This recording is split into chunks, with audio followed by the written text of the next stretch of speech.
Heather and the School of Hard Talks. Heather tried to get Badiha's attention as Mr. Flexer erased math problems from the chalkboard, sending dust clouds floating through the classroom. Psst, psst, she whispered, showing her friend the folded note peeking out from between her fingers. Badiha pretended to drop her pencil. As she crouched to retrieve it, Heather flicked the note onto the floor between their desks. Badiha sat down and carefully unfolded it. "Meet me in the locker room after lunch," Heather had written. Recess couldn't come fast enough. Heather and Badiha had been best friends since the second grade, when they both transferred into the school mid-year. As the new kids, they had instinctively gravitated toward one another, and the friendship stuck. Heather was an only child and lived with her mom, dad, and grandpa. She was tall for her age and not afraid of anyone, even teachers. Badiha was small and usually quiet around new people. No one knew she was the smartest kid in the class because she never showed off. She was the middle of 5 kids and shared a room with her 2 younger sisters. When the girls wanted peace and quiet, they went to Heather's house. When they got bored, they went to Badiha's. Now it was October of 5th grade, which was turning out to be a lot less fun than 4th. The reason for that was Mr. Flexer. He did not seem to particularly like children, and certainly wasn't interested in hearing anything they had to say. He droned on and on at the blackboard, barely turning around to glance at his students. If he ever did, he gave out detentions and demerits for the note passing, doodling, and napping that was inevitably going on. Every day in his class felt like a year. It was a brutal disappointment after a year with Mrs. Barnard, who taught 4th grade with creativity and enthusiasm. Heather remembered how Miss B always made time to check in with each kid about whatever seemed important, from birthday parties to family drama.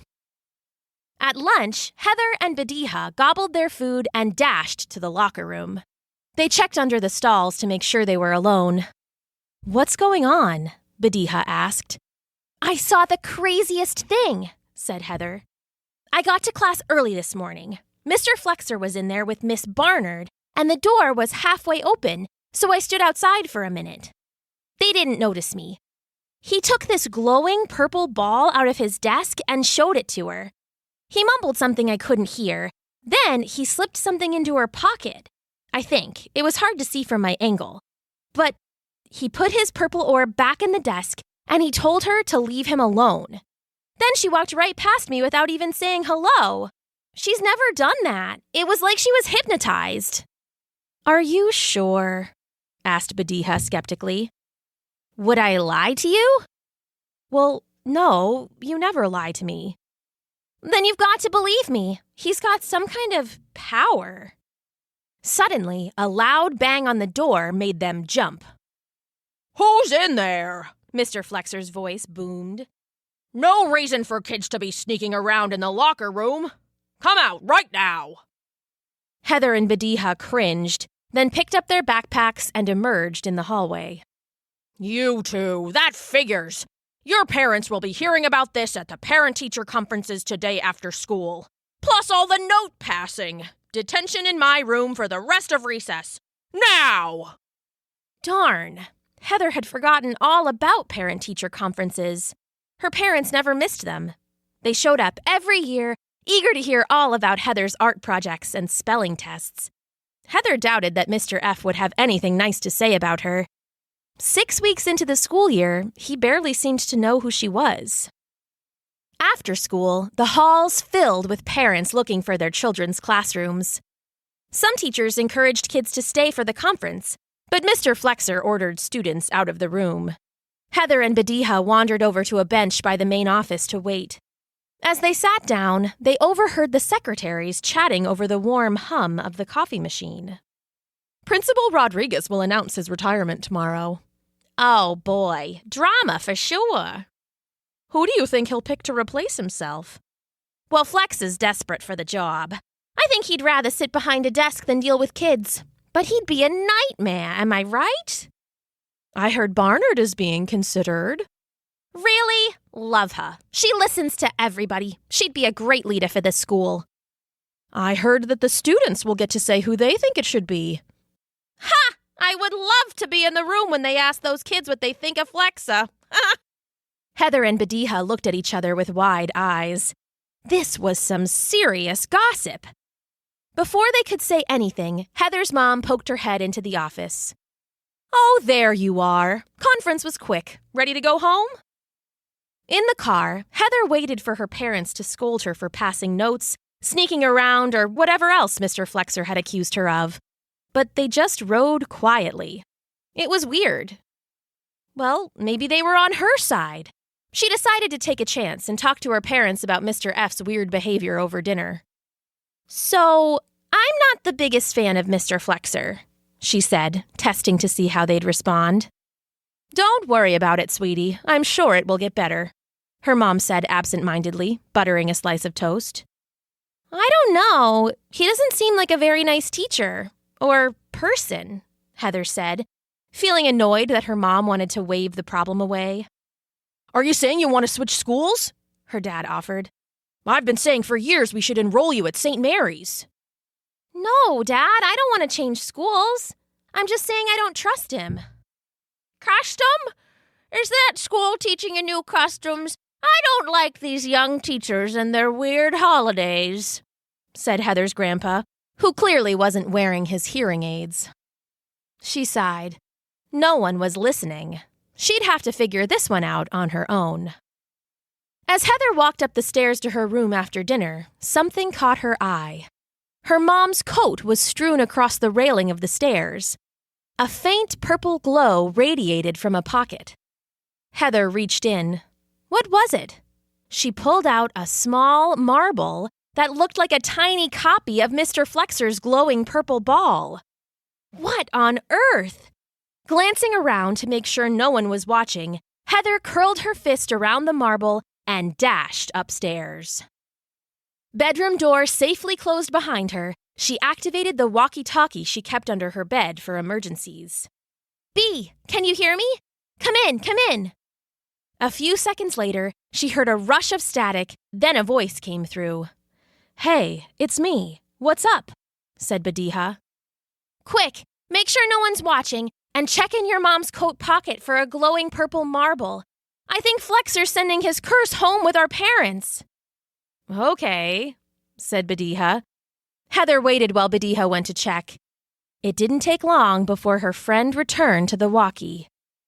Oh my gosh. Badiha's mom wasn't listening either. Neither were any of the other parents who'd met with Mr. Flexer on parent conference night. All of the fifth graders were either getting waved away or piled on with irrelevant and meddlesome advice. Ryan's mom told him to stop questioning his teachers. Mackenzie's dad said she needed to improve her handwriting before she could complain about Flexer. Michael's parents told him to focus on more important things, like world peace. A few of the kids thought their parents were acting weird, but most simply shrugged. Our parents never listened to us, they said, which was pretty much true. But as more and more kids found glowing purple marbles in their parents' coats and purses, it was undeniable that Flexer had used the conference to spread... what exactly?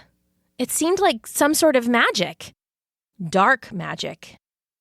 The fifth graders agreed to meet Saturday morning at the school playground to figure out what to do. Those who had found glowing marbles in their houses brought them to show the others. "So here's what we know," announced Heather from the top of the slide. "Mr. Flexer and Miss Barnard are competing to be the next school principal when Mr. Rodriguez retires. Mr. Rodriguez wants to ask us what we think. So Flexer's putting some kind of curse on all the adults to keep them from listening to kids. When he curses someone, he slips a glowing marble into their pocket. But even if you take the marble away, they still don't listen. And it doesn't seem to affect kids at all." The 25 kids all began talking at once. "That's crazy. You're imagining it." "We should call the police." "We should call the army." "I'm switching schools next year anyway." "Let's smash his car with a baseball bat." "I don't have a problem with Flexer." "Why didn't you tell Mr. Rodriguez?" "You're just mad at Flexer because he gave you detention for passing notes." Heather looked like she might cry. "Stop it, everyone," yelled Badiha. Everyone turned to stare at her. You're acting just like the grown-ups. You're not listening. You're all either denying the problem or spouting your own theories. Here's what we're going to do. Break into pairs. Take turns talking. Repeat back what you heard to make sure you got it right, and ask some questions before saying the other person's idea is dumb. Badiha's cheeks suddenly burned red. She wasn't used to everyone looking at her. Well, what are you waiting for? She asked. Everyone did as she said. Badiha paired with Heather. That was amazing, said Heather. Well, we can't solve a problem by interrupting each other, said Badiha. What do you think we should do? I don't know, admitted Heather. My big idea was to get the class together at the playground, but now we're all here and no one knows what to do. You gathered us here for a reason, insisted Badiha. What was it? I guess I thought if we were all noticing different clues, we'd be able to piece it together like a puzzle. But some of these kids don't even think Flexor's all bad. My plan's not working. What do you think we should do? I'm not sure either, but talking about a problem with someone who actually listens always helps. It's what my mom usually does. I don't expect her to know the answer to all of my problems, but if she listens without freaking out, I can usually come up with a solution on my own.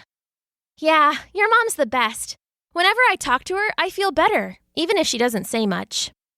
Heather rolled Flexor's marble in her palm. Suddenly, she stopped short, staring at it. She held it up for her friend to see. It had stopped glowing. They looked around at the playground. 7 kids had brought marbles, and everyone was staring at them, mouths open. One by one, each marble had lost its glow during the conversations. Now they looked like dirty old bouncing balls, nothing more. Could it be this simple? Could listening defeat the curse of not listening? On Monday morning, the 5th graders in Mr. Flexor's class arrived at school with a plan. They took their seats as usual. But before he started his droning lesson, Badiha raised her hand. Yes, he said testily. What do you want? Well, I was just wondering, we all were, actually, how will Mr. Rodriguez's retirement affect you? That's none of your business, he exploded. You sound upset, Badiha observed. Kids shouldn't be involved with school affairs. These are decisions for adults to make. Any plan to ask kids what they think is ridiculous, frankly. That's all I'll say about it. Asking kids to make hiring decisions is ridiculous, she reflected, keeping her voice neutral. Yes it is, shouted Flexor, happy that the kids were paying attention to him. Kids have no idea how to judge whether someone is a good teacher or a good principal. Kids are silly. They like anyone who gives them a lollipop or a sticker. Does that mean I should give out lollipops? No! The class was loving this. They couldn't believe how honest Mr. Flexor was being, and they all wanted to get in on the action. Mr. Flexor, what do you think makes someone a great teacher? Asked Ryan. Control of the classroom. No tolerance for foolishness, Flexor answered, pacing back and forth in front of the class. Who is the best teacher in the school? Asked Mackenzie. Obviously me, shouted Flexor. Meanwhile, Heather had tiptoed to the front of the room. She opened Flexor's desk drawer. She held up his glowing ball, only it wasn't glowing anymore. It had gone gray and dull, just like the smaller marbles had done at the playground. Sensing movement behind him, Flexor spun around to see Heather holding the gray ball in the air. He froze for a long moment. No! He shouted. No, my plan! You brats have ruined my plan!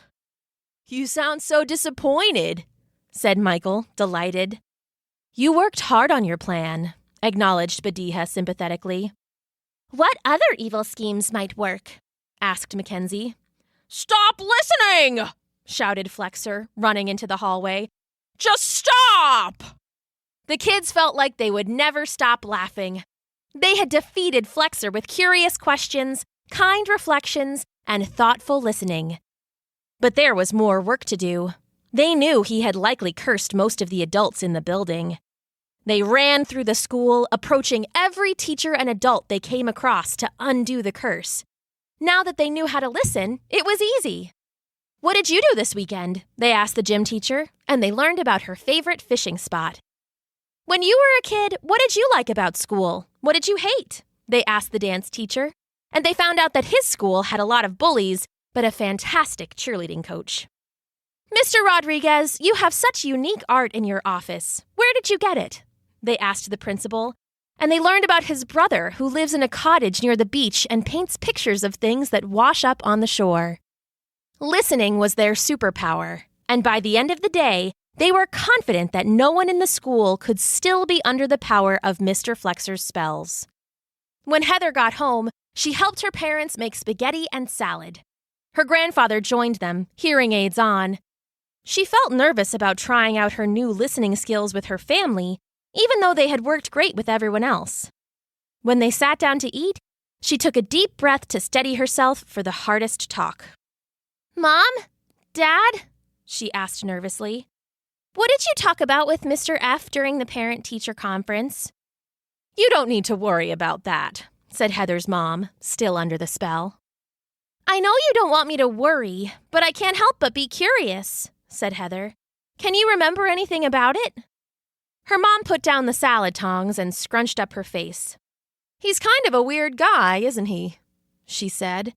"He stared right in my eyes and mumbled a lot, but to be honest, I don't remember much of what he actually said." "He's definitely weird," said Heather, hoping her mom would keep talking. Her mom smiled. "To be honest," she went on, "parent-teacher conferences make parents as uncomfortable as kids. I always feel like I'm going to get in trouble, even though I'm all grown up." Heather's dad laughed. "That's for sure," he said. Grandpa smiled too. "Back when your mom was a girl, we didn't have parent-teacher night at the school," he recalled. "If your kid got in trouble, the teacher would just come knocking at the house. And let me tell you, no one would be happy about that." "I guess teachers like Mr. Flexer make everyone feel kind of tense," Heather reflected. "What do you think of him?" asked her mom. That's when Heather knew that the spell had been broken. "I don't like him," said Heather. "I think he might be up to no good. I tried to tell you that the other night." "You did?" her mom said, incredulous. "Yes," said Heather. "You just told me not to worry about it, and Dad said I should go to a different school." "Well, I guess that wasn't very helpful," said her dad. "I thought I needed to fix your problem, which made me forget to listen. But I should have asked you. What's going on with Mr. Flexer?" "Well," said Heather, "it's kind of a crazy story." We're listening, her parents said.